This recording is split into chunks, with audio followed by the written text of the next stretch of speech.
I don't have an agenda up here, but.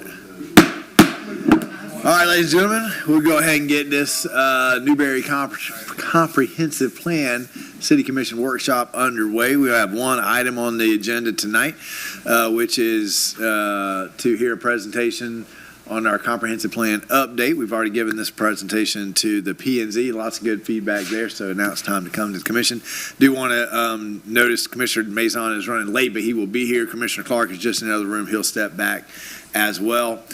Noticing those two absences, do I have a motion to approve the agenda as it was published? So moved. I have a motion from Commissioner Coleman. Second. Second from Commissioner Martin. Any comments, questions, motion floor on the dais? Public comments, question on the motion floor? Hearing none. All those in favor signify by saying aye. Thank you, ma'am. Motion passes unanimously. That will take us to our one item. Brian, take it away. Thank you, Mr. Mayor. So the purpose of tonight's meeting workshop is to further acquaint the commission with the work that's been done leading up to this point in terms of gathering information from the public, information from the Planning and Zoning Board, that will be fed into the proposed revisions to the comprehensive plan, and then to get some final input from the commission on things that they might want to see added to it as well. And so give you a brief, I tested it just 15 minutes ago. I swear. There we go. Okay, well, it was saving up all the clicks. Okay, so our revised timeline, we've been through a number of steps. We have two public meetings where we took input. It's, like I said, been to the Planning and Zoning Board November 6th, where we got input from the Planning and Zoning Board. Tonight, of course, is for the City Commission's benefit.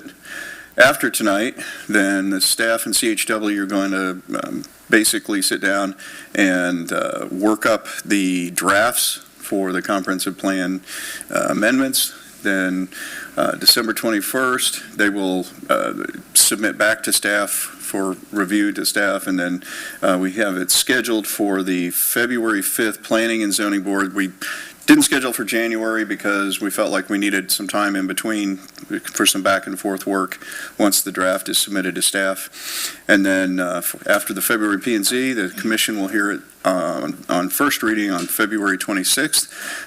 It'll then be transmitted rather, to the state, which haven't updated. It still says DEO, but it's the State Department of Commerce now. They get their 45 to 60 days, and then they'll send it back with comments, if any. And once that's back and those comments have been accounted for, then it comes back to the commission. We estimate May 27th for the enactment hearing. And you got me at a P&Z meeting. Well, that's the applause. We're all done. At that point, we're all done. So we've broken the revisions into two parts.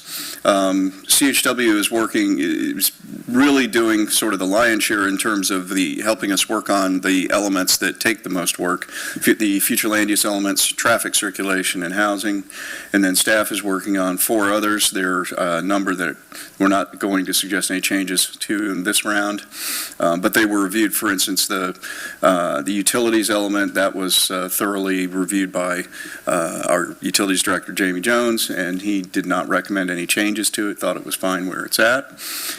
Same with capital improvements. Capital improvements changes annual anyway. That's just basically an annual submittal of what our CIP has in it. Public schools facilities can't really change because that's county-wide, and it goes through that whole long process that y'all participated in a few years back. And property rights, that's the one that the state implemented 2 years ago, and we've already adopted it exactly as the state recommended, so we're good there.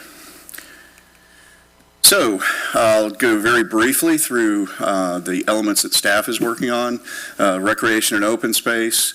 We do want to revise the level of service standards based on current standards for population numbers. When you have certain population numbers, then they recommend that you have a certain level of recreation provided, and so we're going through that.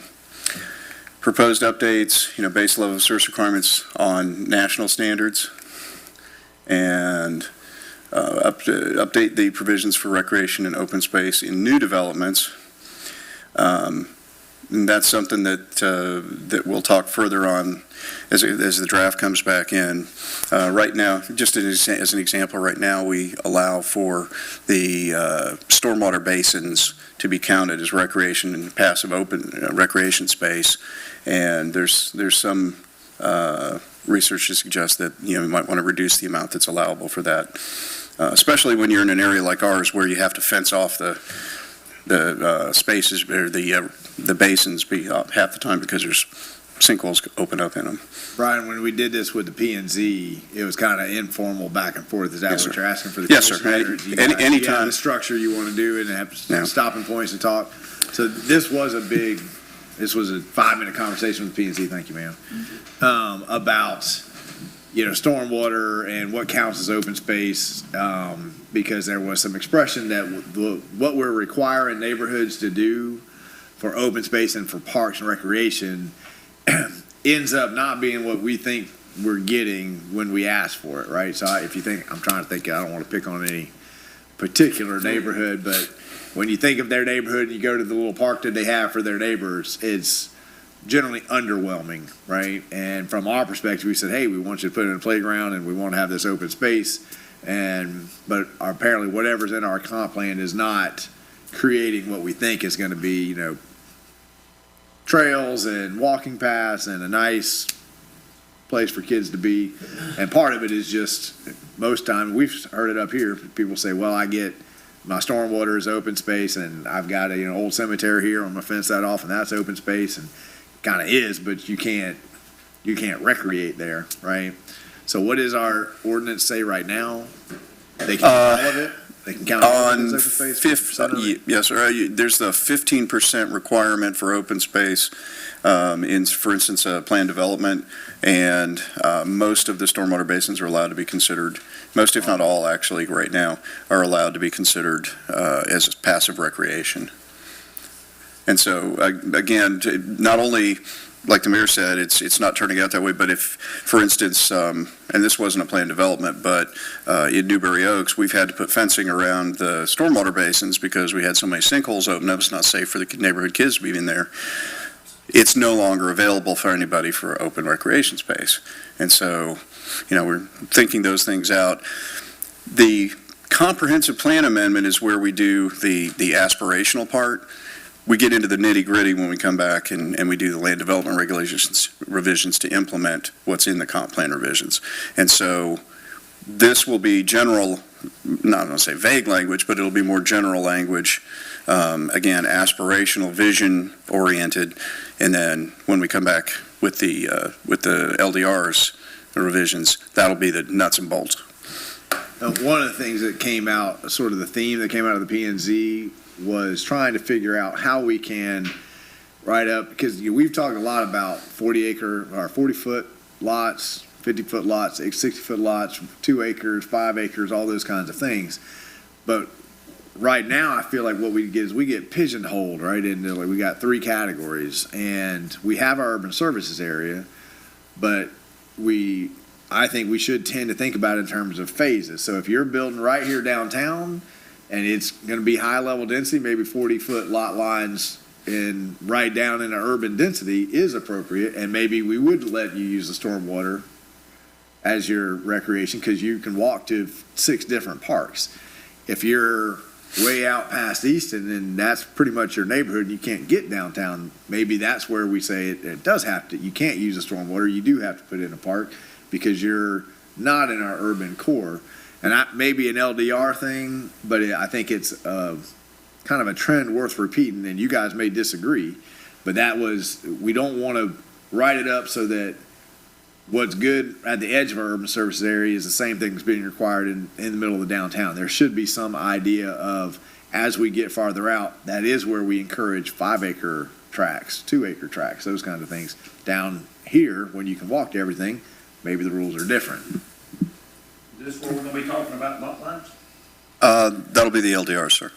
But I agree, that is where the LDR, but in here is where you will say those aspirational things, Yeah. like, I want our comp plan to clearly have this guiding principle, that the further out you get from our urban core, the bigger the lot lines have to be, because I'm not even seeing the 40-foot to 5-acre. I think there should be everything in between, right? And there should be some sort of a phase when you get this far away from the urban core, it's 100-foot, right? And we want those big 1950 yards, because we want, further out you go, we want more space. If you want to live in an apartment, well, you can rent one from Bounds that he's building over top, right? And you can be right up against each other, because there are going to be people that want that 40-foot lot. What the theme that came out of the P&Z kind of was spurred by this idea of the 40 lot, because if we write it up where there are no 40-foot lots, well, that means there's no 40-foot lot downtown, there's no 40-foot lot out in the edge of the urban service area. I think it's a good idea to try to come at it with a little bit more flexibility and saying, in these areas, we do want those big lots. Downtown, we're willing to accept crammed up against each other, because that's what people in downtown, they don't mind living crammed up. So I think it is appropriate for Brian and CHW to hear that conversation of that you've said. Now is the time to say it. Yeah. Because if we don't get a guiding principle statement in the comp plan, then when we get to the LDRs, staff is going to be saying, well, you didn't say that in the comp plan. And so, right? So, I'll just say that for the record that I'm against. I'm totally against the 40-foot lots, and there ain't much land left in Newberry, really on the big scale. There are some, but like what was built in front of the middle school is absolutely, there's no way we should allow that in our downtown area. The roads are wrong. The driveways are wrong. You can't get, the whole thing is an absolute goat road. So 40-foot lots, if people want to live like that, where do we go with it, Brian? Where do we put it? Mr. Mayor, to your point, I think that, especially like with a planned development, for instance, you can have, if planned developments by nature are a little bit larger scale, because they're going to have a commercial area center, and then they're going to have the residential around it. Even a little bit further out from the downtown area, it might make sense to have around their commercial center higher density, more urban style, but as you spread out towards the perimeter of the project, you get the larger and larger lot sizes. So you mean in a planned development? In a planned development, okay. you might have an opportunity for those small up front as you're surrounding the commercial area, and then as you get further out from the development, then you get your larger and larger lot sizes. Once this is set, though, Brian, the situation dictate that we don't get to change. Once we make these rules, we're kind of. Yes and no. Do we have a chance? But then again, like for instance, planned development, which is what most of your larger developments, you're going to see those. You're not going to see straight zoning anymore, because right. It's too inflexible.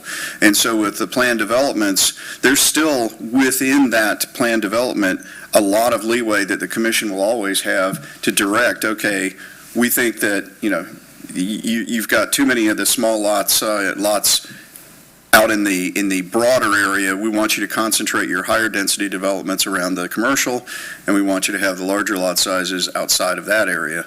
You'll still maintain that leeway, because that's what. I reckon, to the mayor's point, though, for me, I don't know how to design this pyramid that we're building here, but. That's their problem. Well, I know, but yeah. It's just me personally. I just think that when you get, Newberry is rural community, wherever you call it, and people act like we're going to be Jacksonville tomorrow. But when you put people at 40 feet and neighbors don't get along, man, you're creating an environment for problems, to me. Your first neighbor might be the greatest thing in the world. Your second neighbor might be. So I'm all about the space. That's why I live on 43 acres. Your neighbors are glad to live on 43 acres too. Yeah. Could end up being Monty Farnsworth. But my point is, to the mayor's point, if it's 40 foot downtown, maybe. But well, I take your point too. There's much less down here, but we do have a lot of big lots that sometimes people get and then say, hey, I want to split them. Right? Well, I did one, but it's a half acre. Situation dictates, right? And I don't want us to go through this process and just get hamstrung because we wrote it up and there's only one thing. Right. Commissioner Martin, you've been waiting for. Go ahead. Sorry. No, that's fine. Is there an approach where we're sort of trying to dictate the size of the project, meeting those scalar type requirements, where a smaller project is envisioned to be maybe smaller lots or something, but when you get into a project that's talking about 300-400 lots, that's where I think most of the public angst comes from, in the fact that you're going to drop 400 houses on this 20 acres or something like that. Something along those kind of lines. Has that ever been discussed? I think to the mayor's point, crafting it so that you give yourselves the flexibility to make those decisions, and allows you as the commission, the deciding body, to say on a project by project basis, in this location, we don't think that's appropriate, or we do think that's appropriate. It can be site specific, so that each project coming up, you're not doing a one size fits all, and so you get to make that final decision on a case by case. But you do that now to some extent anyway. You've already got that control, but you can have a little bit greater control over that in terms of the lot sizes and other elements that you want to see. And you might say, this 20-acre parcel over here is close enough to the urban core that will allow a little bit more higher density, but this one that's a little farther out, we think is towards the green zone, not in the green zone, because we wouldn't develop it there, but that needs to be larger.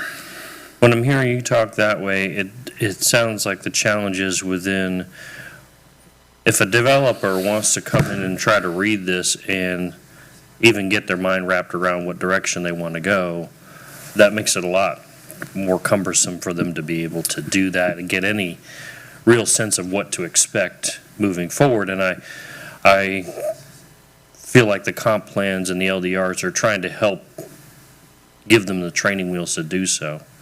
But if we make it too broad, then what's the purpose?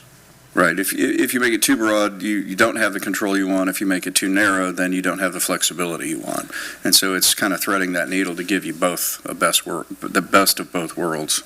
So you have that. What's our zone down here, Brian? In the urban services area, we got Yeah, urban services, you got the historic, the historic. you got the overlay district. Overlay district. Yeah. That's what I was trying to. Well, I also don't want to beat every topic up for 20 minutes, because we'll be here all night, so.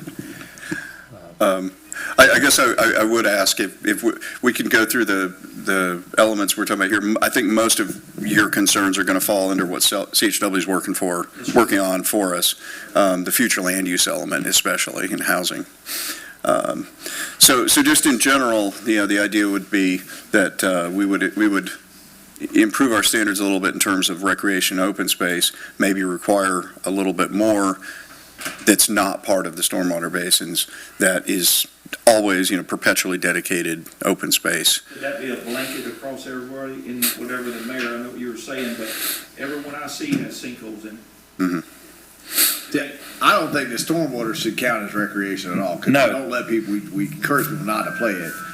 Right? We'd say the kids the sinkholes open Yeah. up in it. So it seems to me Take it out.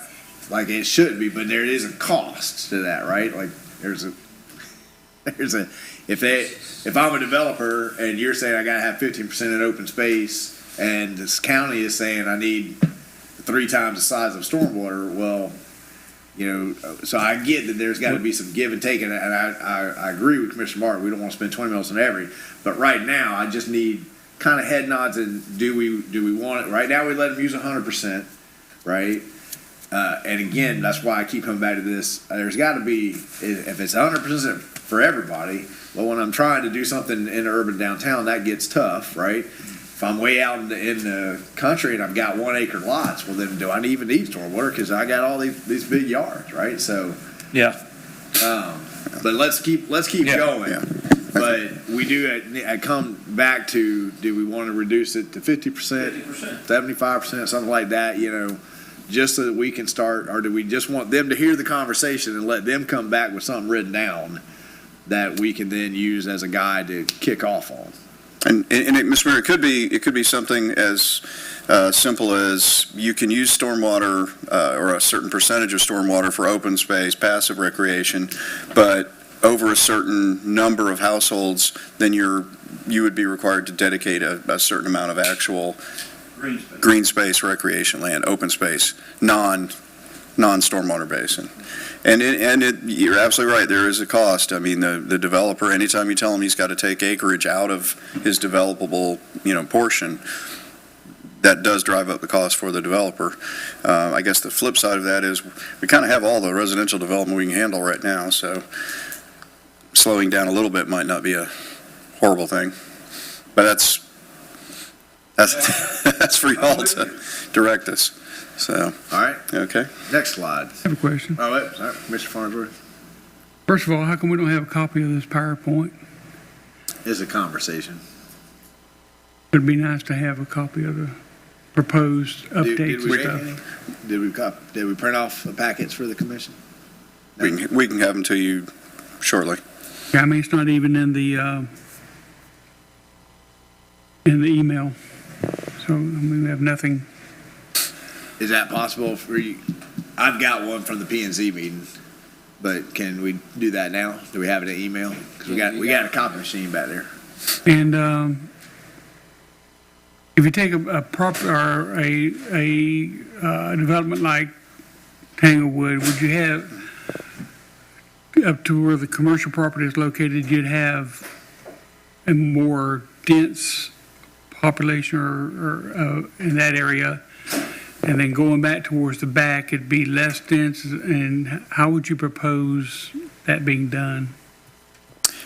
Mr. Mayor, you could require a certain zone around the commercial, or allow rather a certain zone around the commercial to be high density. Give the developer the option to do high density or low density surrounding the commercial area, and then require that it's lower density as you get towards the back. That way, if they want to do, like for instance, I think on Tanglewood, I think predominantly it's going to be single-family homes, all relatively the same size lots. And so the density will be the same throughout. But other proposals we have and are reviewing right now, up against the commercial areas where they're planning their higher densities, for a number of reasons. Number one, it's creates a more walkable environment, and so that higher density supports the businesses that are in the commercial areas. You want to have an area where you don't have to get in a car every time you want to go down to the commercial area. And number two, it's more generally market accepted to have your higher density around the commercial area, whereas if you're going to be in those bigger lots, more expensive houses, you want to be a little bit farther away from the commercial areas. So, Now, are those spelled out in the LDRs, or? if the aspiration, so to speak, in the comp plan says that that's what the will of the commission is, then we take the LDRs and use those to make it actually happen. All right. Okay. The next element is conservation. Again, our conservation element is pretty good as it stands right now. A few minor proposals, integrating conservation and future land use and recreation open space elements. Instead, we have fewer elements in the comp plan. Again, encourage more mixed-use development with clusters. It's kind of what we're talking about there, is you're clustering your high-density development around the commercial. And that was it. That's one. So again, minor adjustments there to the conservation element. Right now, we don't have any land set aside as conservation, but we have ability to do that if somebody came in and wanted to make it conservation. Commissioner Martin. My only comment is I've kind of got off of the mixed use train. I think as I drive around, I look around, I travel, a lot of this mixed use stuff, it's not economically feasible. There's not enough customers that are spending their money there to pay the rents that those places are usually charging. I mean, you can just look down here at Tioga, every one of those restaurants and everything over there turns over every 6 months because they can't afford it. What I don't want that to lend to is a bunch of empty shells, or the developer realizing, yeah, that's not going to fly anyway, so I'm not even going to pursue bothering to build it, to kind of what Commissioner Farnsworth was saying last night. You go and build all the houses, and the commercial that actually helps actually economically fund the city operation never comes to fruition. And we're in the hole every time a house goes up from a tax standpoint. And it doesn't get covered until the commercial space goes up. And we end up in the catch-22 of the businesses don't want to come till the rooftops are here, but we don't want to continue to build a bunch of houses without having any commercial. So I'm not even a big proponent of trying to jam all these commercial things right into every development, because I don't know. I'm of the opinion it doesn't really work anymore, and I think there's probably a lot of evidence to support that. So I'm fine building a more commercial cluster, and then I don't care if people have to get in their car and go over there to it. If it becomes more economically viable and we're not looking at a bunch of empty storefronts, then so be it. People can figure out the traffic issue. I don't think we necessarily contribute to it doing it that way, but that's where I'm at. Mr. Farnsworth? I will have to respectfully disagree with you. I think that the commercial does add a lot. And when I think of Tioga, most of the businesses there have been there for quite a while, actually. So I don't know what businesses have been closing up over there. Starbucks moved, and a new business moved right in, and there's the deli place that's been there. Of course, the gym has been there since the beginning. So the Lontrose is there, and they've been there for quite a while. So I don't know that there's actually been a changeover every 6 months.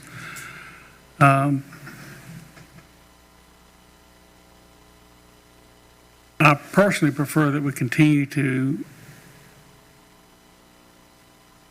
encourage, if not almost enforce, the development of commercial property. As long as they're going to be building this massive amount of homes, they need to also be building some commercial property to counteract all the tax loss from the homes, is my opinion. Mr. Coleman? I agree with you, Monty, but here's the deal.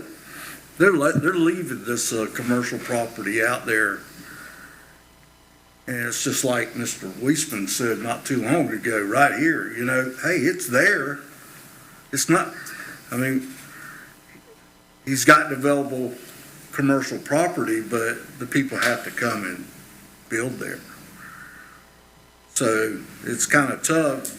They have it available, but they're not coming into Newberry yet. But I see it coming. It's there, and I don't think, that's where I kind of disagree with Tim, is that we go in there and say, hey, no, you can't, you don't have to have some certain, you don't have to have commercial no more, because we got this big cluster of commercial area now.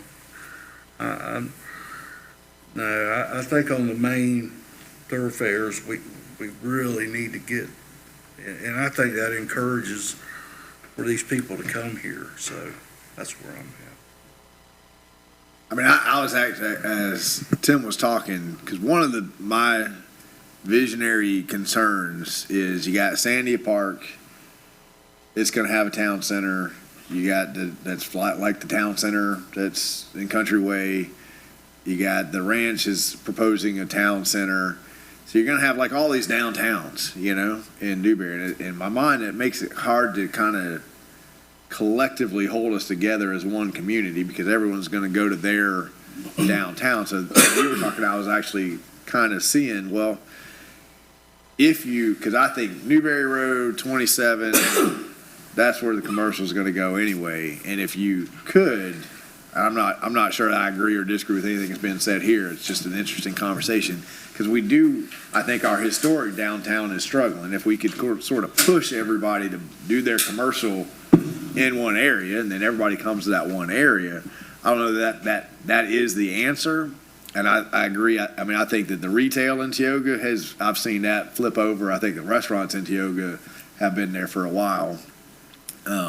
But it's clearly the model of what people want. They want to live in a neighborhood and get in a golf cart and go somewhere that they can get to, like a Tioga, to spend their money and those kind of things. So I just don't know that we have the ability to mandate that you have to do your commercial here. If somebody comes and says, hey, I want to do mixed use and I want to put commercial in the middle, do we want to say no to that, or is that their property and their development? I worry about, I don't know if anybody's driven through Williston, but Williston's downtown is just, it's torn down. Yeah. And I don't want that to happen to our historic downtown. And I think all this commercial development, they're going to want to go to these new places where the rooftops are going up. Yeah. And it is going to get hard to keep people coming down to the historic buildings. And I think part of that's our historic regulations that make it difficult to renovate these buildings. I'm not quite sure how we got on this topic for conservation, but it's still, this is a good topic. This is exactly, the slide deck is important, but this is what we need these guys to hear about what we're trying to get to. They'll fit it into the right spot. Yep. As we go, but I don't know that I've had the opportunity to express. I've been concerned about the same thing. Like, how do we prevent, with the ranch, that's an open application. We don't know if it'll work out or not, but 4,500 homes, that's a city unto itself, right? So it seems like there'll be the ranch residents, and then there'll be the Newberry residents, and then there'll be the Sandia Park residents, and we're not really going to start interacting, or we're going to stop interacting because they've got their downtown and they got their downtown. And maybe that's what people want, That's if it becomes a CDD, right? I think we're done with conservation, so we'll move off of. Yes, sir. Intergovernmental coordination element. This is mostly just some cleanup. There's some references to statutes that no longer exist. It is a place where we can put some clarity in terms of at what stage in the development process do we notify outside agencies. Right now, all our code says is you'd have to notify them, and so this would just we would have a statement in there about at what point you would notify them, and just again, it's kind of cleanup. Again, these are changes in statute that we're just cleaning up for the most part. And then from there, economic development, again, just minor changes. A little bit of wording update is pretty much it. And that's the four elements that staff's been looking at. Go back to the last slide there. Brian, just give the commission a chance to read through since we don't have a packet in front of us. I'm trying to remember if there was anything I would need to report out from the P&Z there or not.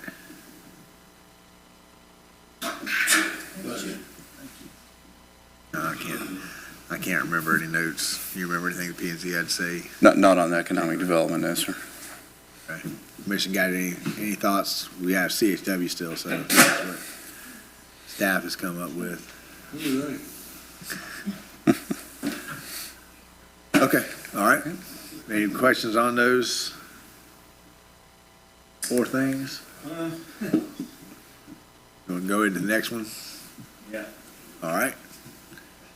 Thank you. Do you guys have a packet? Brian to Brian. Yes, well, we did include some draft materials in the backup, hopefully made it in the backup material. I think I still got some thunder here. Really appreciate the conversation, honestly, from the bottom of my heart. I love what I'm hearing. The conversations that we're having, they're not easy things to solve, but that's why we're here, right? So the more we learn about what, and probably more importantly, the why helps us immensely. So with that said, I'm going to skip through the first few slides. Again, we're just here to absorb. We'll give some feedback along the way to help facilitate discussions, but not looking to make any decisions tonight. So Brian went through what we were charged with, looking at the future land use element, traffic circulation element, and the housing elements. The feedback we got from the public workshops that we had two kind of open house style, 152 comments received. We boiled them down into 34 to kind of consolidate those, associated each with the different elements of the comprehensive plan, and just highlighted a few here that got the most. The frequency is how often we heard those comments, so we've highlighted the ones that we've heard the most. They primarily, well, you're not supposed to read them. No, I'm sorry. I'll read through a few of the ones that are highlighted. So concern about losing the city's rural character, too much residential, concern about the traffic during peak hours, more public parks and playgrounds in the residential areas, a desire for sidewalks from neighborhoods and to commercial areas, and then desire for more commercial development.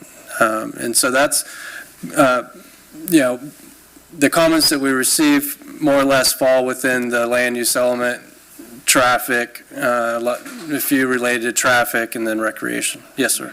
Yes. Brian, did you get a sense of competing desires in those sessions that I get? Stylistically, it was sort of, we don't want the houses, but we want all the commercial. And you really kind of, going back to my prior point, it's cart before the horse kind of stuff. It's, I want all the benefit, but I don't want to have any traffic. Right. Or any of Yes. that stuff. Does that mirror in those sessions when you have them? Yes. Yes, it does. You want the benefits of being a bigger city without the negatives of being a bigger city. You want the commercial development without the rooftops required to support it. Maintaining, the rural character, and we'll get there in a second. How do you do that but still foster growth? So it's a delicate balance for sure. Yeah. And then we also looked at the strategic plan that you just completed. I think there's a lot of good points in there.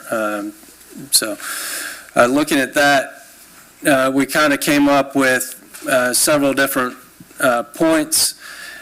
When we came to you, I think a few months ago, with an update, we presented this slide in front of you, and the takeaway that I got is, when asked what your priorities were, all of them are priorities, right?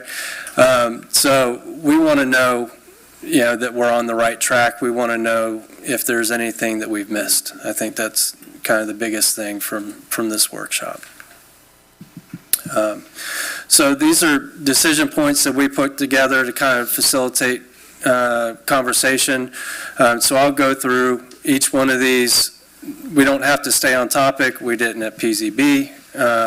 And certainly the way the previous conversations have gone, we'll get some good feedback. So looking forward to it.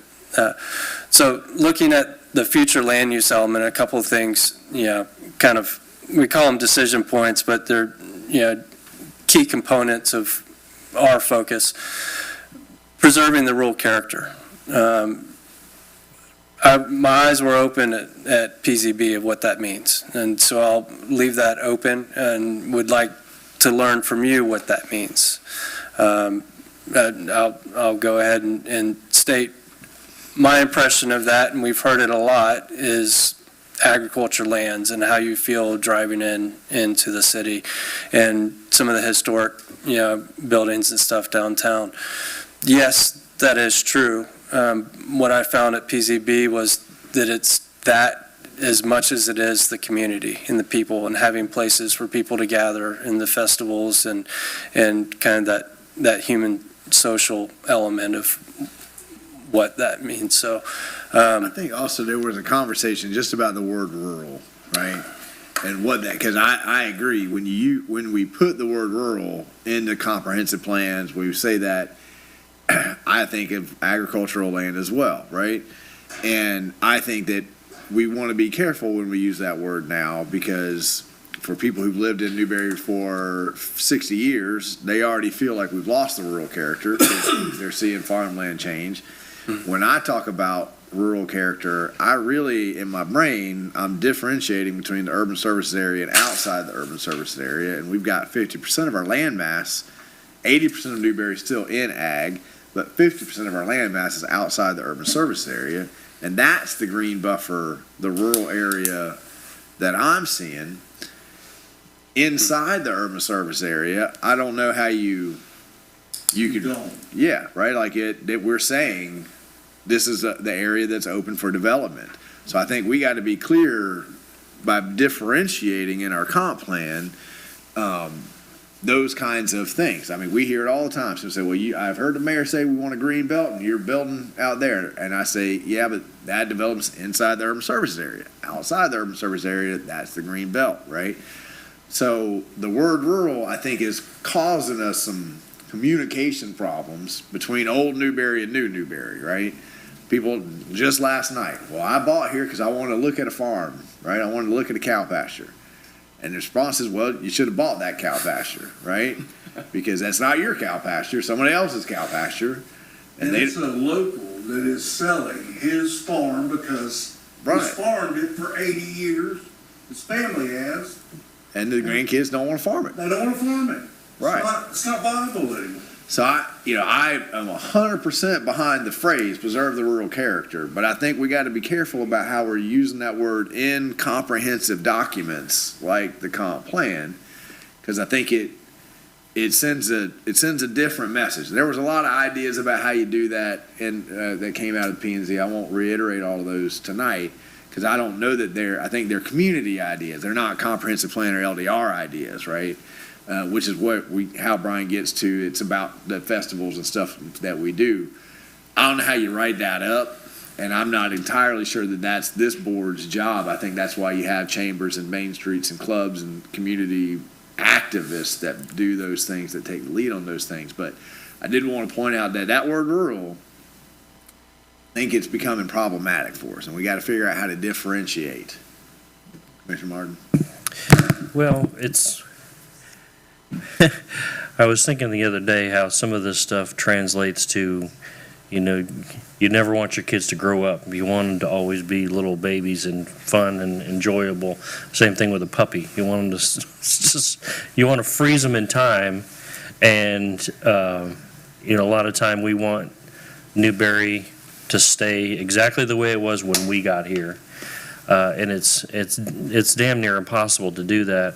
I think the rural and the small town character and feel, it can be an element of choice in how we interact with each other, the different events that we put on.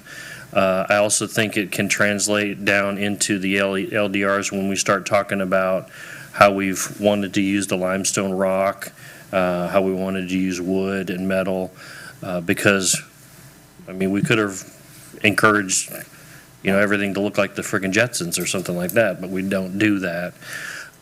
So I personally recognize there's only so much of that you can do. If the farmer wants to sell his land, you're not going to keep him from selling it. It just becomes a matter of supply and demand and what's the price point. If people are so passionate, they're going to make economic choices one way or the other, right?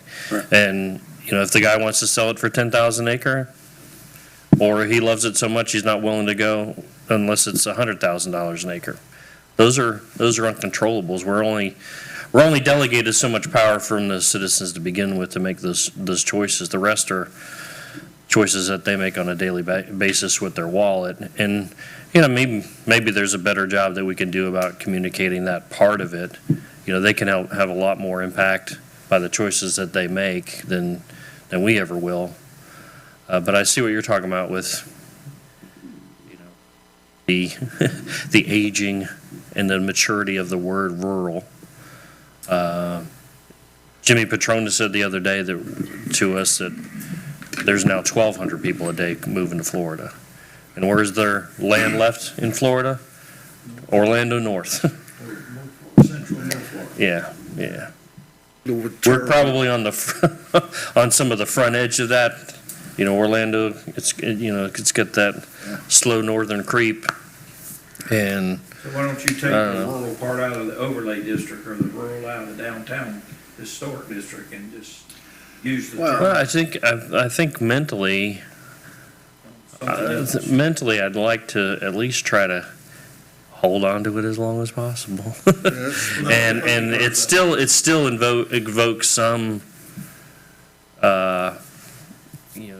even if it's subconscious decisioning, some subconscious just feel, even if you can't quantify it, or, maybe we can, qualify it through events and those sorts of things, but quantifying it, I don't think is really doable. I think it's important. He was very excited about an idea he had. No, I was just gonna say, as an appraiser, rural means 0 to 10% buildup. So think about that. You gotta get out there where I'm at, where Tim's at, to be that 0 to 10% buildup. When we check off on something that it's a house, or is it rural, is it urban, that type. So not that. What's 0 to 10%? Build up means Vertical huh? structures, vertical structures. Vertical structure, Yeah. 0 to 10%. I mean, I think where I'd like to hold on to the word rural, like having a building on After this land. meeting, I'll sit down and I'll show you where. I guess if you have 20 acres, only 10% of that is developed. to be Yeah.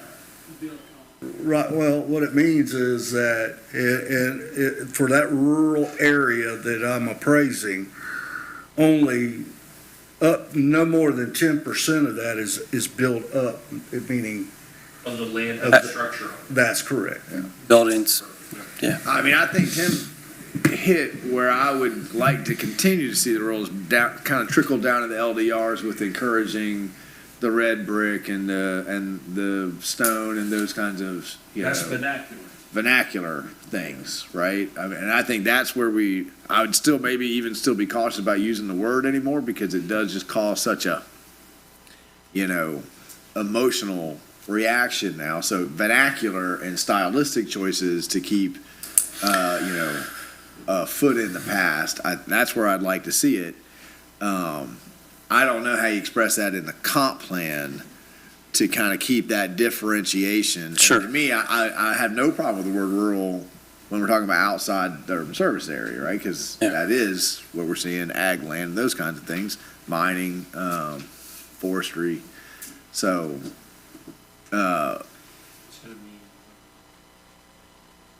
right. Sure. Right. Sure. But I think, I think the point's taken, I'll reiterate it. Outside the urban service area is rural. It's no longer appropriate for that to carry through the urban service area. I think if you take the word rural out of there, what are you left with? Preserve the character. So we can accomplish that. You don't want to lose yourself and your identity and your heritage. Those are what I'm hearing are the important things to hold on to. And that's reflected in your buildings, community activities. And one thing that was mentioned at the PZB, murals, and using that and kind of storytelling and helping visitors understand. Well. Murals themselves, the drama that comes along with it. I think one of the ideas Fair that enough. kind of blended with the open space was when we have developers come in, incorporate walking trails or historic pieces that tell stories. And they've got to have the open space anyway, make the open space reminiscent of, of Newberry's past, that kind of stuff. I mean, we're out of the box thinking at this point, and again, I don't know how you really put that in, but I think it's a good idea of, at least in historic downtown, we have it, right? If you go down railroad tracks, there's that big, I don't even know what it is, but it came from Watson's mine, I think, that's sitting there right outside by the railroad track in front of the barber. The big bucket. The big bucket, that's a historic piece of Newberry history, right? Is that what that is, a bucket? But there's no sign, there's no little plaque there telling anybody what it is. But it's right there by, over the railroad tracks. Right in front of home. It's a Right huge, from- Yeah. huge old piece that was donated to the city and we didn't know what to do with it, so we just set it down. It's a Yeah. phosphate card. That might be what it is, right. So having little things around town, and that was kind of part of the murals conversation, Yeah. like the mural in Joel's, that's Linda Woodcock's father, right, with the tractor, and that's a picture of him, but if you don't have something that explains to people what it is, right, then you're city commissioner, like, what are you talking about, a big bucket, It just looks like a, QR codes and Yeah. everything. Right. Link back to the historic link website. back to which I'll come back It's a thought. to the concept that I've talked to most of you about of having, Newberry needs a historic society, right? I think that we need to create and ask them about these kinds of things and kind of push that work. Because again, a lot of what I'm hearing here, I don't really think is, we have a role to play here, but it is also the community's job to come together and preserve some of these things and pull people together through clubs and associations in some ways more than it is, my personal opinion, government's job to try to do that, right?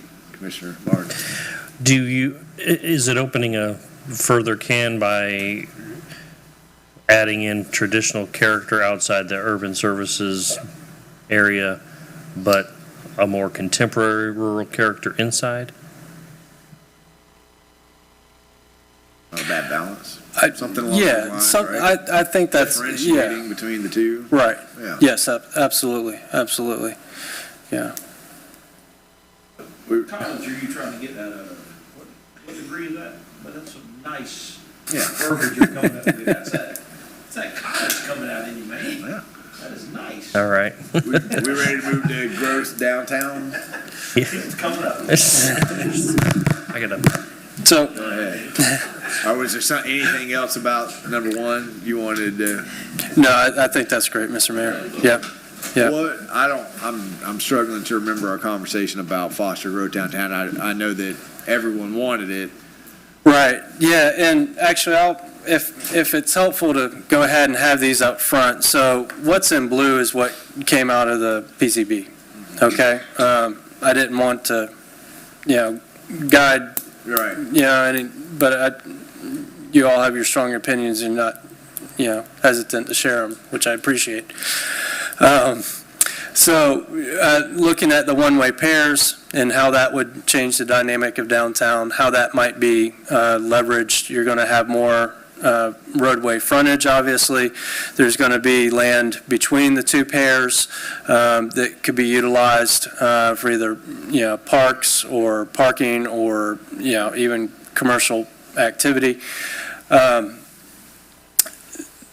We talked about public spaces, wider sidewalks along, major roads. And, to me, in my planning brain, that means, design standards, how do we make it cohesive? The light poles that, reflect on the city, those things, those little things that help carry a theme that make a place a place. Those were some of the ideas that came out of that. The cohesive land use in particular is an idea of having kind of a downtown land use and zoning, similar to the central business district. And it would be applied across the downtown so you don't get this, patchwork or, a strip of commercial with, residential immediately behind it. You kind of spread it out and you have the opportunity to do commercial or residential. And the uses that would be permitted would be appropriate for a downtown area, and they would be compatible, both residential and non-residential uses. Let's start with the sidewalks, because the P&Z had a lot to say about that, and this board's had a lot to say about sidewalks. Commissioner Farnsworth has mentioned multiple times requiring sidewalks on both sides of the street in neighborhoods. I also think, when we say we want a sidewalk, what I see in my mind is a curb and guttered sidewalk that's got some footage between me and the road. When I drive down 27 in front of Oakview, that sidewalk, has a 6-inch stretch of grass, and there's no curb, there's no gutter, right? And a lot of our sidewalks, they're there, it's a sidewalk, but I'm walking, a foot away from the traffic, and there's really nothing that's preventing me there. And it's a sidewalk, it's better than nothing, but it's not the aesthetic encouraging me to go out with my stroller and walk up and down landscaped streets, those kinds of things. And again, I go back to I don't think it's a one size fits all what we want to do here, but I think that we want to, in my mind, the two-way pairs, I'm seeing curb and guttered sidewalks that are far enough away from the road that I'm comfortable with the traffic driving 40 miles an hour and me walking up and down between businesses, and I still feel safe. I'm not seeing the sidewalk that's on First Avenue now, which is a 3-inch strip of grass, right? So those kinds of design standards when it comes to sidewalks, did I say anything in there that doesn't jive with what is in y'all's mind about what we want to require both downtown and in neighborhoods? I've heard Commissioner Farnsworth advocate for sidewalks on both sides of the street, but I haven't heard anybody else particularly weigh in heavily on that point. So now's the time to kind of do that. Tim? I get a little twitchy when I start trying to micro everything down, because I think at some point I feel like we're kind of tipping into the scale of what the developer wants to sell to their customer. And if they want something that's more family oriented or whatever, they'll design and create the things that attract that sort of stuff. So I personally get a little iffy when it comes to that, even down to telling them they got to have such a size park, or they got to have so much green, or they got to have trails going around through that stuff. I don't know that's my place to say as much, because again, it comes down to people are going to make their choices with their wallet. Other thoughts? And again, I think I'm looking for no one size fits all here. Like, downtown is different than way out against the urban service area in my brain. So, in my mind, when it comes to development, I don't mind saying that we got to do one thing or another. And the ones I've been in, as I just said, and I go back to that place, I don't know who ever allowed that thing, but the roads need to be a certain size to allow. Here's the problem. We build a subdivision. They got 2 cars, and then the kid is 16. Now there's 3 cars. They park the cars not in the garage because it's full of junk. So they're only a 20-foot driveway for 3 cars. It don't work. So guess what? 2 are on the driveway across the sidewalk. So the sidewalk is meaningless.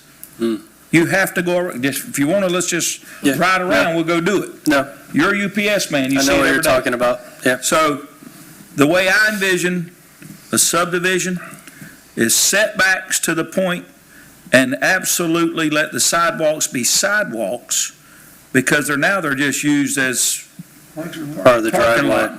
Yeah. And on the street, when you develop these places, if the HOA or nobody enforces it because they're inside their HOA, it's not for us to govern. It's not for the sheriff's department to go through and tell people to get off the road. Right. So when the development comes, it's got to be big enough that if you're going to park on the road, It's either one side or other. If it's both, the road's gotta be bigger. And if the developer can't do that, then don't build the place. Right. That's just, because we've got a fire truck now that's absolutely a big machine. And we've got, our safety vehicles to worry about. And some of these places really don't allow it. It's really, I think we've already been through this where we've had to change a Newberry Place. Barrington or one of them, Newberry Place is fine. something happened where we had to change some, turnaround points, if I'm not mistaken. One of those subdivisions. The point is, we got big fire trucks now. They're not just, what do we call our new one? The Quint. If they bring the Quint out and something's major, I mean, it's, don't get me wrong, they're gonna get there and make it happen, but I think if we're gonna go through the future, we have got to widen the roads. If we're gonna put sidewalks in, they gotta be used as sidewalks. You make the setbacks bigger so that the two cars are past the sidewalk. And there again, I know that's a lot of comp, then LDRs. All of that is a statement in the comp plan that gets then finalized in the LDR. Right. And the only thing I'd add to that. That's I just, agree that the wider roads, but we've been trying to deal with places like Newberry Place, Newberry Oaks. Because one of the issues is everybody parks on both sides of the road and then the fire trucks can't fit. you got one So we Yep. need, path. They were gonna cross on, Oakview. we need parking established by the developers, one side of the road or the other, but when there's no stripes, everybody parks everywhere. And then if I get two cars here, a Prius can fit through, but an ambulance can't, right? Well- And we're having to go back and play catch up. I mean, I know we're not the overall arching body of this governing. I hate it myself because, believe me, private property and things you do, but Let me stay on we're sidewalks. development and we're not, And get, because Commissioner Farnsworth, this has been your issue. Have I spoken all right for you? You feel comfortable? All right, Commissioner Coleman, Commissioner Mazon, either one of you, Well, yeah, I'm a sidewalks guy. both sides of the street, curb. Yeah, I think both sidewalk? sides of the streets warrant a sidewalk, in my opinion, because some people have animals, and some people are allergic to animals. Some people may be nervous of animals, and you're not gonna walk on the same side of the road on that sidewalk that they're walking their animals, or some people are inconsiderate with their animals. So in my opinion, I think in my opinion, I would prefer to have sidewalks on both sides of the road in every subdivision. I just think it's a nice, community feel. You have your rights to walk where you want to walk, and no one's impeding in your space. it's aesthetically pleasing.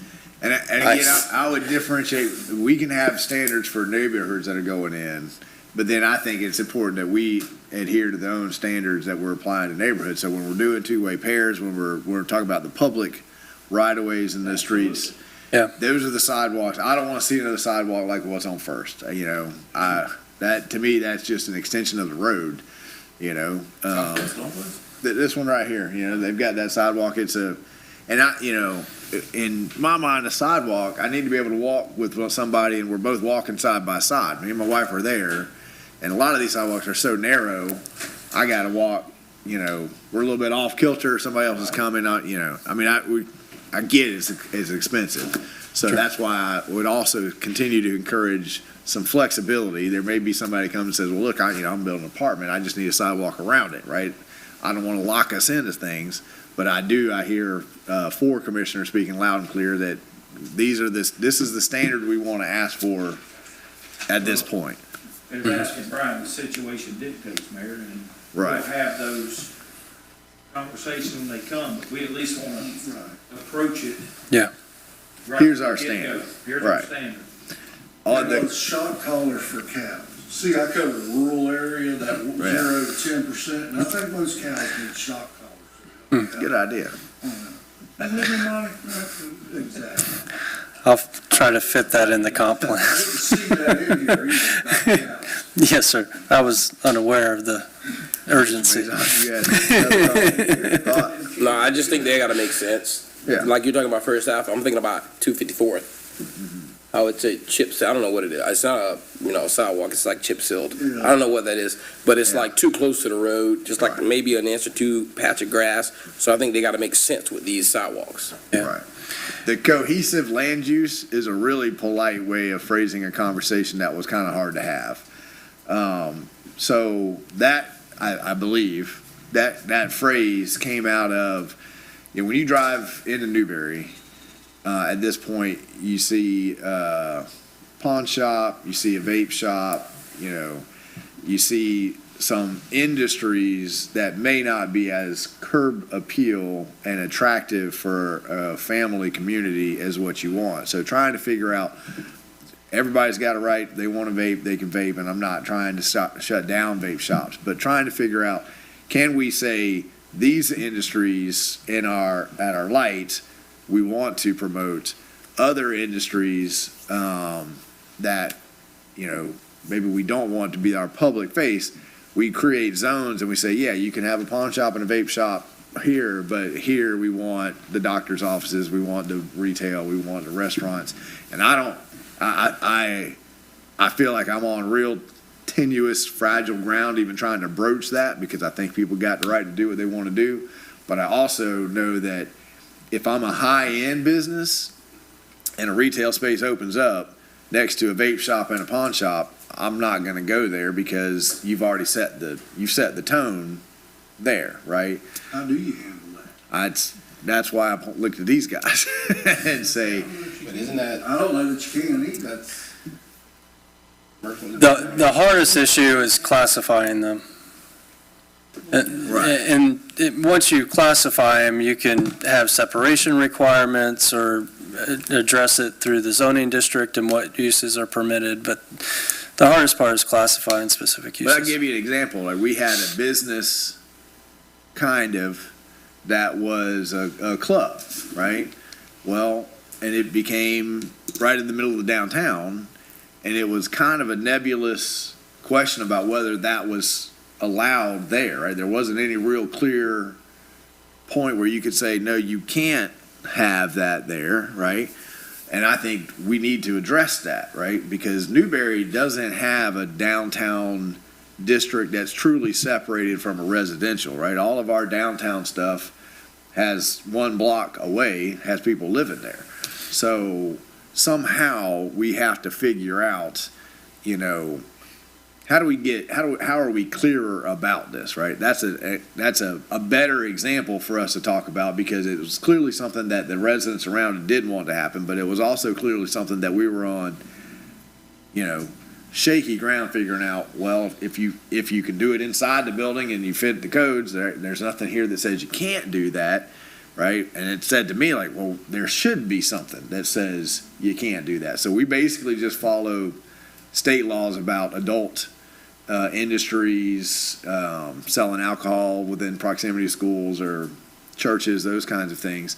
So there's a crack in the door to be able to say, in this overlay district, I just don't know how to actually do it. And it may not be something we even want to broach, but I do know that,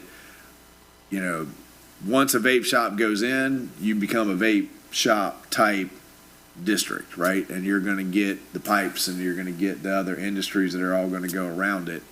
And now it's kind of hard, because all the upscale stuff is just going to, they'll go out to Sandia Park and all the new town centers where they can set a different tone ahead of time, and that's just going to compound the problem downtown. That was a long conversation at the P&Z. He summarized a great cohesive land use, right? He put a 20-minute conversation into 3 words. Okay. All right. So, I got a question. So, thank you. not to get it down the rabbit hole with that, but I know exactly what you're saying, but from the point of the dice and the government, if somebody buys that building over there, how do you stop them from putting in what they want if they buy that building? Land rights, right? I mean, In the overlay districts, I don't know. This was contentious on, but in the overlay district, we identified a host of things that I remember seeing that. can't go there, right? So we don't want to see a mechanic shop with outward facing bays downtown, right? Yeah. So there are, but I think everybody up on this dais is uncomfortable with it, but we also recognize the issue, right? Everybody up here knows what I'm talking about. Yeah, I mean, I'm looking at Everybody up here. if I wanted to buy the building and do whatever I wanted to, there's my place. Right. You know, as long as I meet the code and I think I abide the by real laws. answer is you make the standard so high that nobody buys it. well, that I can only do high-end, nice Yeah. stuff there. But what if you got a guy that owns it and he wants to rent it out and he's sitting there, And I mean, the vape shop that's brand new in town, I haven't been inside. maybe it's the signage, signage but it looks nice. I mean, I drive by, he's cool. maybe it's the signage or the stuff they're allowed to put on the windows or It's the the facade. facade that they can Right. have forward facing to the street or something to that nature, but to tell an entity from the government standpoint that you cannot have you can't buy that property because you can't use it for what you want, or, I don't know.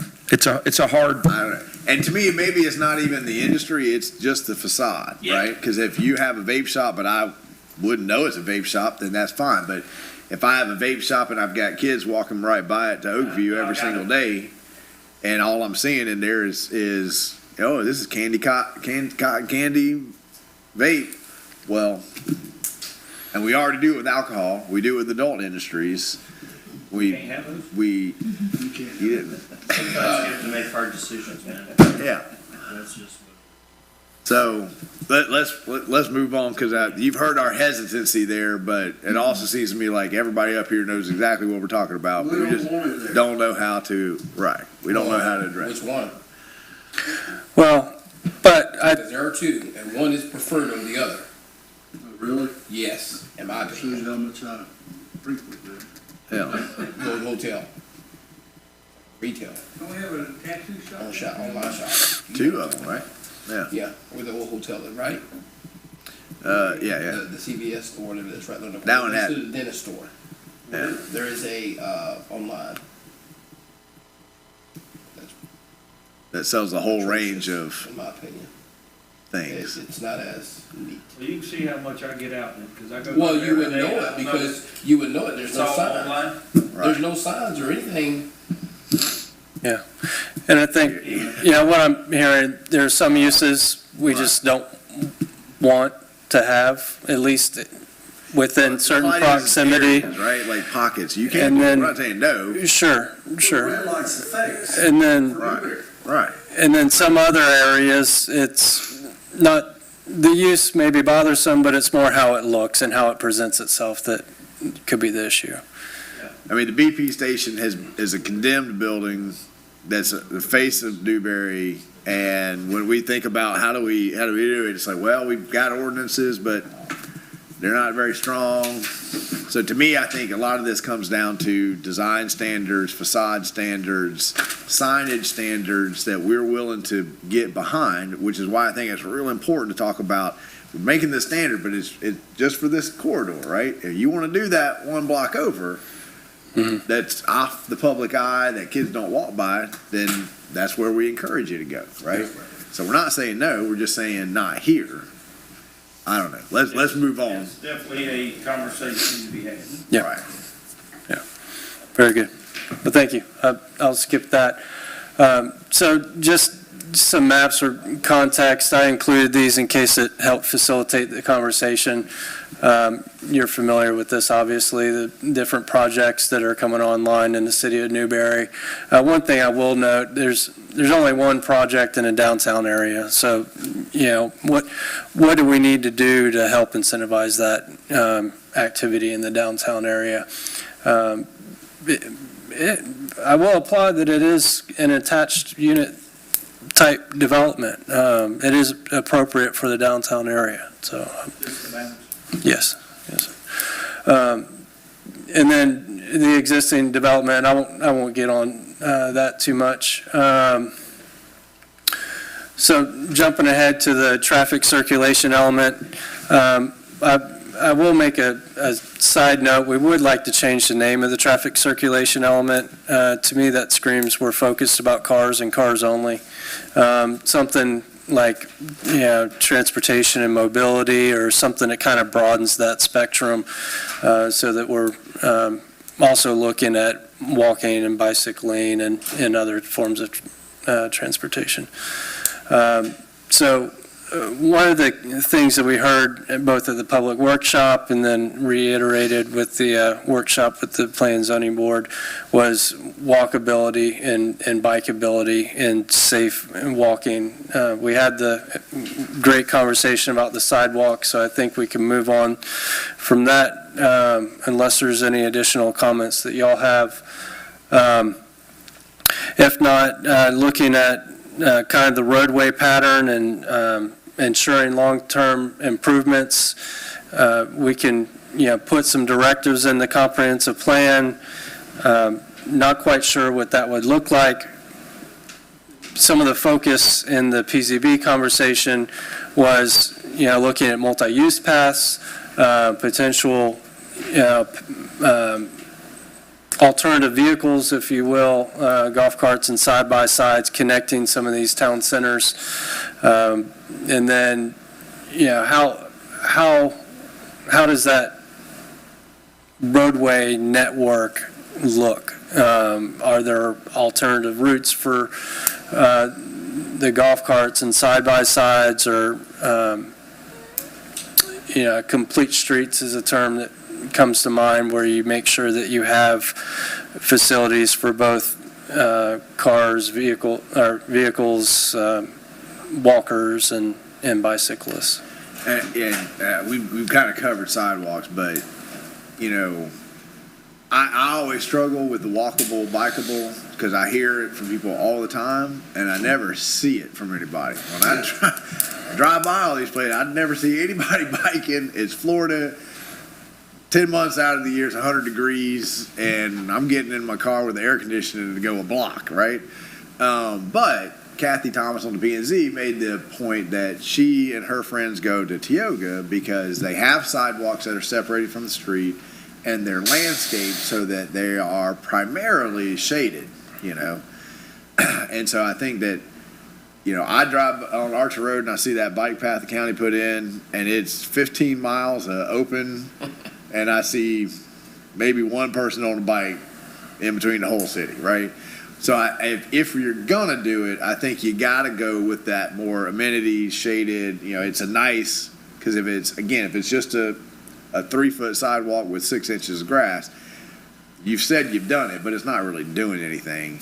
And I'm not arguing that we need to make people plant trees everywhere, but I do think that if we're talking about boulevards, there needs to be that landscaping element, the bushes that are in between me and the road that help with the, feeling like I'm not going to get run over. And the golf carts and the side-by-sides were a big deal. And we spent a long time talking about that. And I agree with that one. I like that one. Figuring out ways to get everybody to go where they want to on a golf cart. It's fun. See Commissioner Clark on the side-by-side every Halloween, right? Are we on sidewalk still, or? Well, it's about the walkable, bikeable community. It's open. So, the Archer Road, that big, probably the reason you only see 1 or 2 people on there is because there's nowhere for people to take a break. Yeah. Right. There's nowhere to take a break. Yeah. People look at that road and it's like, I don't want to do it because I won't commit. Right. To 2 or 3 miles of just Sunshine. asphalt and sunshine, no trees, no bench, no rest area. Yeah. So I think that if we're talking about doing that around the city of Newberry, especially downtown, I think maybe putting a couple benches, little rest areas for our older, our citizens, even some of the young ones, just even some of the married couples, trees and benches. I think the wallet is what guides some of this, Right. sounds very good, but Until you count up how much if we is. start talking about in the government, we could probably do it for 100,000, the government's gonna be $1 million. Yeah. So, Well, I guess, the budget will dictate some of this. And I think for the communities, when you look at that map that shows where all they are, we've thought about this for Champions Park, trying to get the easement by the railroad track, and then you could drive a golf cart back and forth to Champions Park, and the Champions Park parents could get on a golf cart, and somebody could have a business come right downtown. So I think having that, like being able to work with FDOT, who we still struggle with them saying we can't cross the state road on a golf cart. I see it in other communities, but we got a town center full of golf carts that are and would like to be able to come downtown on the golf carts for parades and having a golf cart crossway, right? We asked about it on the 337 development that's going out there. Like, let's get that. We know they're going to do it. The elementary school's right there. Let's put the signage, let's put the, whatever it is, the paint stripes on the ground to here's where the golf cart crosses, right? So those kinds of things I think make sense. The shades on the sidewalk, all those are amenities. The nicer neighborhoods will do it because they're making the money off of it, right? I'm not arguing that. I'm just saying when we think about sidewalks, I'd rather not waste the money if it's going to be something that's not really going to be usable. And I hear all the time people want bikeable communities. I just don't actually see it. And maybe that's because it's a hard thing to accomplish. It's expensive. I just think it's Florida and it's hot and there's no shade, there's no break. People say they want a lot. Yeah. Yeah. I mean, if it's not comfortable, they're not going to use it. If you're going to require them to put in sidewalks, it may be appropriate that they spend a little extra, for some of those little rest areas so people actually use it and it's not for naught, right? FDOT,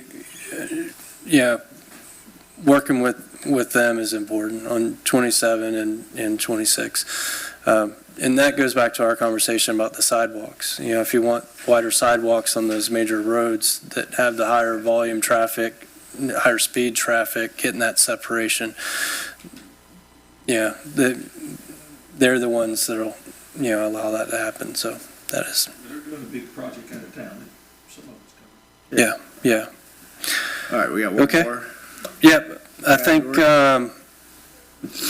let's see here. I'll go ahead and skip through these maps.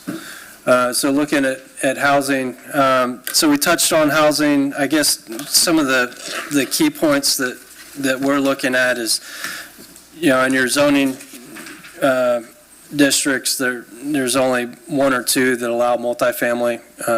So, maybe doing some kind of evaluation of your zoning districts and looking at diversifying the housing that's allowed. Then also in the downtown area, keeping an open mind, smaller lots maybe, more appropriate in a downtown area. Accessory dwelling units as an alternative. Ways to get people living in downtown that really fosters the growth in the downtown area. It goes along with, needing the rooftops for a commercial area that's, outside of downtown, right? So those are kind of the points there. You see what, some of the thoughts were that came out of the PZB. I won't go through each one, but if there's any thoughts that y'all have. So I talked to Brian. So I personally got into this when I bought a piece of land and split it. And on that side, which is downtown, you can't have a one single family house. Only got a half-acre land. So I think we should look at, if we want to infill some of these lots that are huge, and people may do as I did and split a lot. There's 3/4 of an acre. And the home is still a beautiful size with the lot behind it. I just wanted to build a duplex. And I can't because we're hamstrung with the LGRs in the downtown area. Yeah. Why wouldn't you want 3 or 4 people in one half-acre lot? Sure. Instead of one house. Right. I mean, so I think we ought to look at that as a city. And there's multiple lots through here. Over here, we're allowed to build. Tons.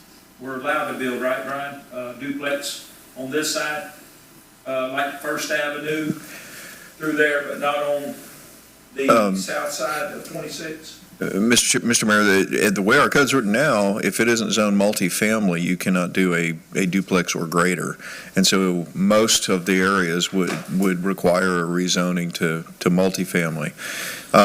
Staff has talked extensively amongst ourselves for a while about ways that we could encourage that kind of additional density downtown. I think one of the things that the community needs to understand or get over is the concept that you can't have single-family homes right next to multifamily. I'm not talking about large-scale multifamily, but maybe 2, 3, 4 units. Yeah, and so I think we need to establish that small-scale multifamily is compatible with single-family in the urban area to increase those densities. Yeah, and it's all in the Class Act or how you do something. It's built, like those are built, they look like a big home. I mean, there's no, it ain't hodgepodge. It's absolutely, and there again, situation dictates. You come before the board, show the plan, like you're building a subdivision. Right. And it either gets approved or it don't, but I think, for me, it probably won't pertain. I've split it, I'll probably sell it for a single family lot, but there's other ones around it. I know other people would do it. Right. And now you have, there again, it's all in the professional, the way it's built, the way it looks.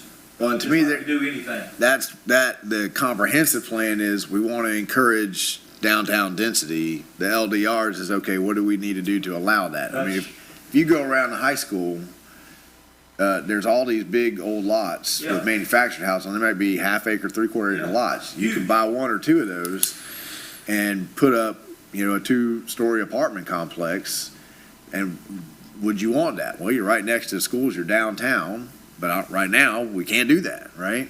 So, and maybe that is something, maybe it's not something, but if we want downtown to kind of grow, well, then we gotta let some of these things Well, I think happen.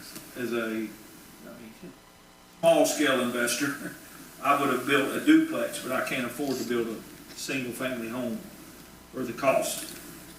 I could have had 2 and it would have probably worked, but, Right. anyway, it's something to think about, for the future. And, whether ever how you now to draft it, Brian, or in the comp plan and roll it into the LDR. You ain't talking, put a half mile up downtown here that could be.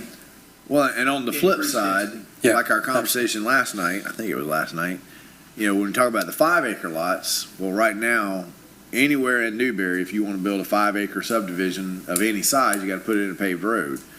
And I think if we want to encourage 5-acre lots as we get to the outside of the urban service area, well, maybe we have some things that are stopping people from doing that. And I think the one we did last night was 15 houses. That may be appropriate to have a paved road because you build 15 houses. But if I've got a 20-acre field and I want to split that into 4, do I have to put in a paved road to do that? And if that's what we want to encourage, especially if we're thinking about it in kind of zones, and if you're far out, we want to do that, I think we have some things that are inhibiting people, like being able to split a lot. We have some things on the outside of urban service area that are also stopping us from getting those bigger lot sizes as well. So just sort of going through the LDRs and eliminating things that stop us from doing what we want to do. Red tape surely hamstrings us on a lot of things. We've got our own throat, per se, that we can change it. We can upgrade it and look at things and bring it before you. And let's see if we can. That's what we're doing right now. Situation dictates. I'm just telling you. You try to put everybody in a box, it don't work. Right. Things go wrong, you gotta make a left or a right. I mean, it is what it is. Yeah. Get a bigger box.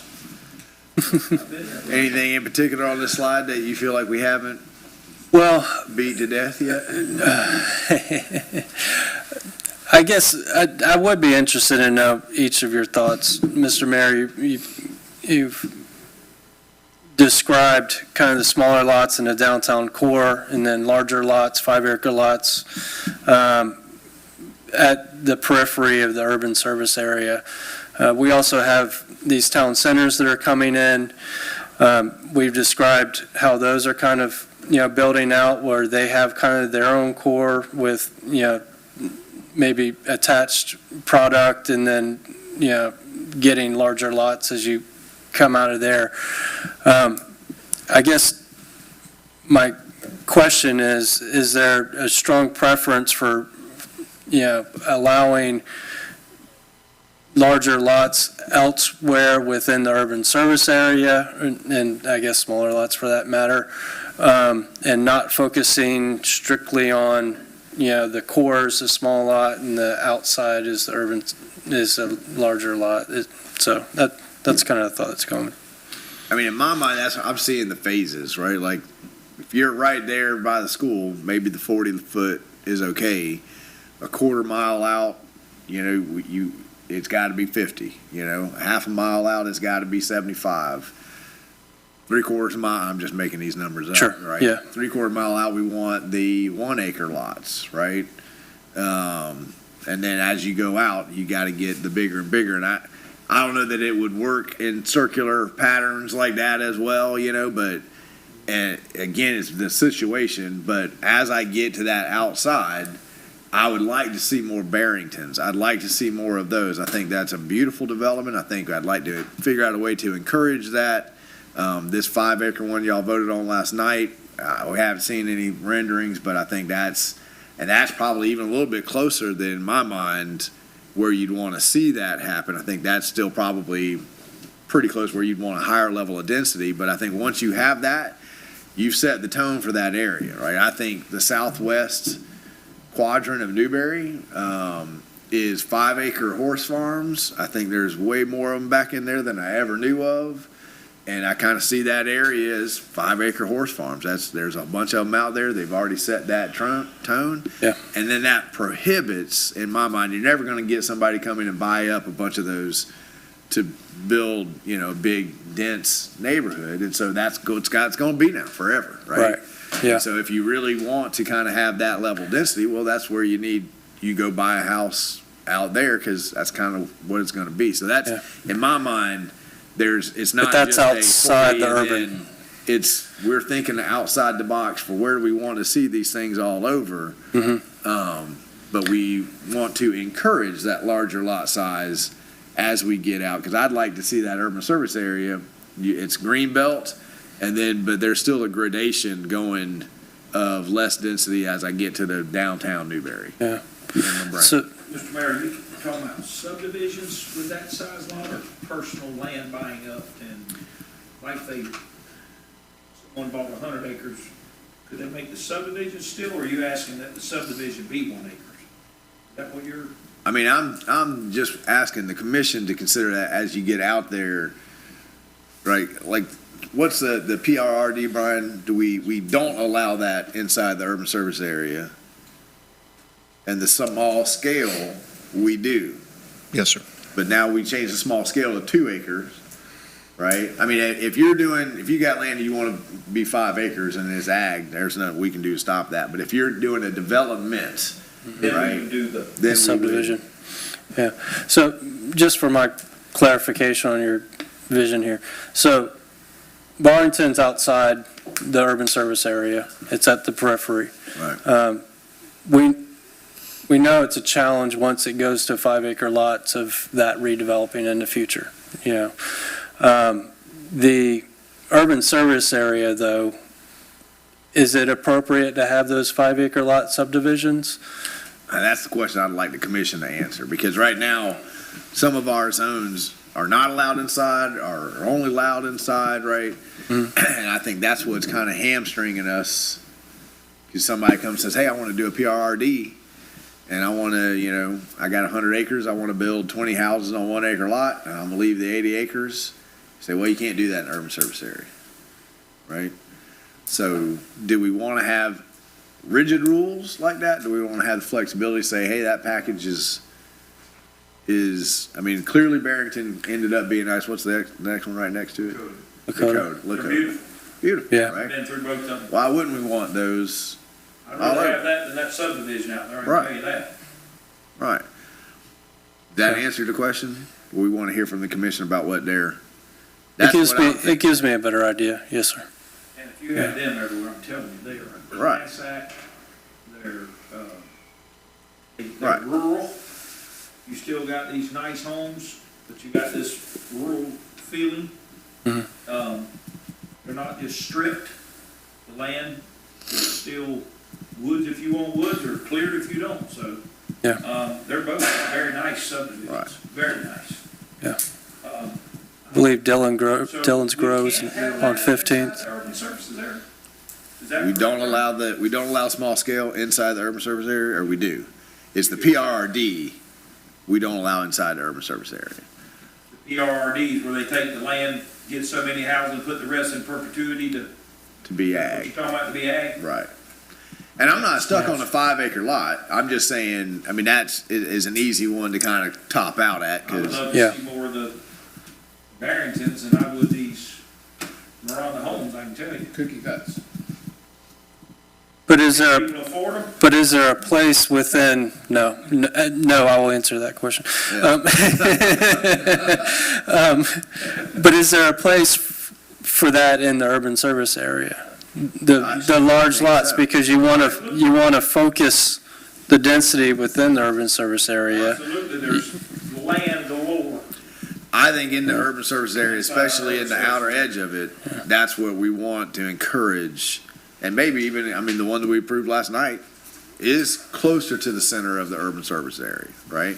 Mhm. But definitely as we move out, we want to encourage it. Mike?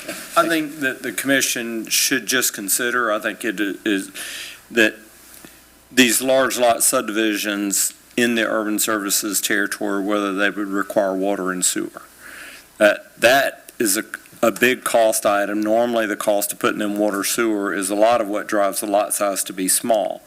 But just some personal experience, the people that can afford houses on 5 acre lots, they prefer to be on septic tanks. They don't want to be connected to the central sewer system.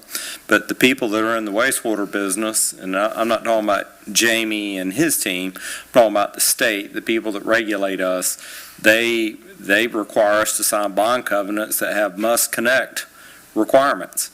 There may be a way to get around that, but there are the environmental implications of septic tanks. The people that afford to live in those subdivisions almost always want the water system, central water there, not necessarily because they have opposition putting a well, but usually the home they build on it has a high enough value that they don't want to see that sucker burn down, or they don't want to pay the insurance on it when there's not a fire hydrant sitting. I've been through, I use County Road 241 going north of Jonesville as an example. I've sat through 10 community neighborhood meetings. Those neighborhoods are all on, I shouldn't say all, most of the ones with the large lots that were out there initially are well and septic. And that was what the community wanted. And then they got their insurance bill, and they didn't like the insurance, and they wanted city water in there, but they didn't want city sewer, just city water. At the end of the day, I've done 10 public presentations, neighborhood meetings, said, here's the cost to get water in here, and here's what it would cost each lot, and I've never had one say, let's move forward. Let's do it. So they all say, we want it, but we're not willing to pay for it. It's too expensive to put utilities in these subdivisions after the fact, when you're having to, deal with the existing driveways and the road crossings and things of that nature. So I don't have the solution. I can have a recommendation. I can tell you, and Jamie could do the same thing. The myriad of requests that people make, I generally would say that within the urban services area, that the community ought to take a position that we're putting water service in there, and we're providing fire protection to those lots, no matter how big they are, and we're asking them to connect to the central sewer system, because eventually the nitrogen loading out of septic tanks, and I'm a guy with a septic tank, from subdivisions of that density are going to impart a load that is detrimental to our environment. So I think that becomes the prevailing question, though, on large lot subdivisions inside the urban services areas, whether we're going to require them to connect to water and sewer. And I think it plays a big factor in the decision, much more so than do we like what they do for our community? I think we have to address the question of whether it's important to connect to utilities. Mike, wait, so you're saying even wherever they are, if we do a Lakota or a Barrington, we require them to have water and sewer? I mean, in my personal opinion, I would draw the line at urban services territory. We got If- so much. If we want them to exist inside the urban services territory, I would say they gotta connect. That, I don't remember the backup material last night. Did Magnolia Oaks, do they have to hook into water and sewer? they, So they're all gonna be they're all septic and. well and septic. Yeah. And Mr. Mayor, part of the problem is we've got, Yeah, that's what I was wondering, their urban service area, if they were like at the edge, that would be They're down. They're right behind. $50 million to get out there with water and sewer. well, and That's what I'm asking, And that is true, but that's one of the reasons why the commission has adopted an urban services territory and it's compact. If the city commission said, anywhere that you want to develop, you got to connect to water and sewer, that's Alachua standard. They don't have an urban services territory, but if it's, a residential development, they got to connect. And so you just have to extend no matter how far it is. And what generally happens is you have what is kind of compact. You just get the land that's close, that the extension cost doesn't kill you, and they develop first, and then now all of a sudden it becomes cost effective for the next parcel to develop, and then the next parcel to develop. And a lot of times, the planners of the world say, well, that's kind of what we want to happen. We don't want sprawl where people just jump out there five miles and develop something with some density. So I don't know the answer to it. I know how to start a good conversation, and we got a lot of experts in the room that probably can give you some guidance. But I can tell you that that those are the questions that we're going to be challenged with if the Lakotas and the Barringtons. Don't be surprised if one day they're standing up here saying, I can't afford my homeowner's insurance, and I need you guys to extend utilities, and my tax bill's high enough that I deserve it. And Jamie or me or our successors will do the math and say, Commission, it's going to cost them $40,000 a lot when we do the math, how much to get water in there. And there's going to be the wringing of hands and the throwing them up in the air and say, well, we can't afford that. And we'll be stuck in the same quandary that every other community that Jamie and I have worked with have been stuck with, where we run through the math and people can't afford it. Just food for thought for you. Well, and one of the challenges of the PRRD is right now the way the ordinance does not, can't do it inside the urban services area, but it does say in the ordinance that once water and sewer get there, even to the lots that are there, they have to hook in, and you just know that they're going to show up and say, you're not tearing up my yard and charging me $30,000, right? You never told me that. Right. Or the guy that bought it from never told me that. So They told y'all me have been never there. Y'all do know what's coming. So. Yeah. So, I mean, those are the kind, again, and I think we're getting more into the LDRs at this point, but the guiding principle has to somehow be, as we get out, we are willing to consider bigger lots, 1 acre, 2 acre, 5 acre, as we get farther out, and we're willing to consider smaller lots closer in we are, right? yeah, I mean, there's a big challenge here. Splitting up these big lots, letting duplexes come in, that kind of thing. Right? We're willing to consider smaller stuff in, bigger stuff out, and then how do we address all these other concepts and challenges along the way? Mr. Farnsworth, is that about to say something, or are you about to say I'm ready to go home? We got one more. Yeah, No, sir.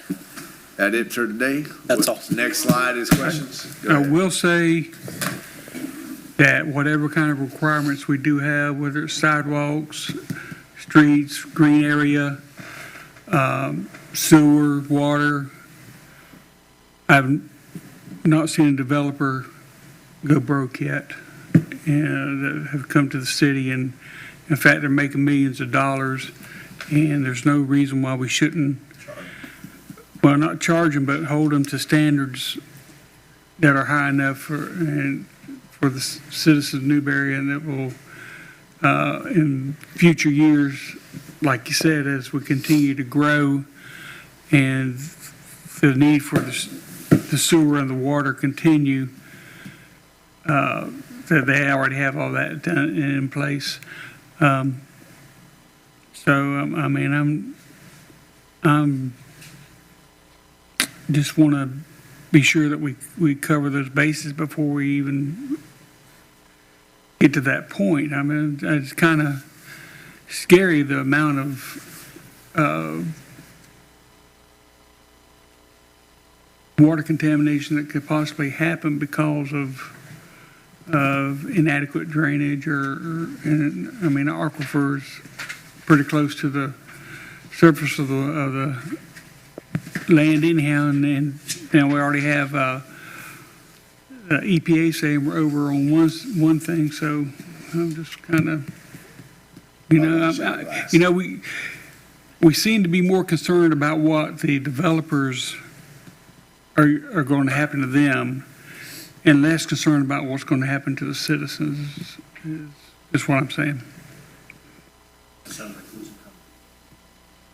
I agree. Does anybody else have any? I just want to thank CHW and staff for getting us to this point. I want to thank this commission because our charter is certainly the most important document, but the comp plan is next, right? It's our guiding document about how we grow. And this board has been willing to take on the charter, and now you're taking on the comp plan. So there seems to be no task too big for y'all to tackle. I appreciate you doing that for our residents. With that, we are adjourned. Thank you all. Thank you.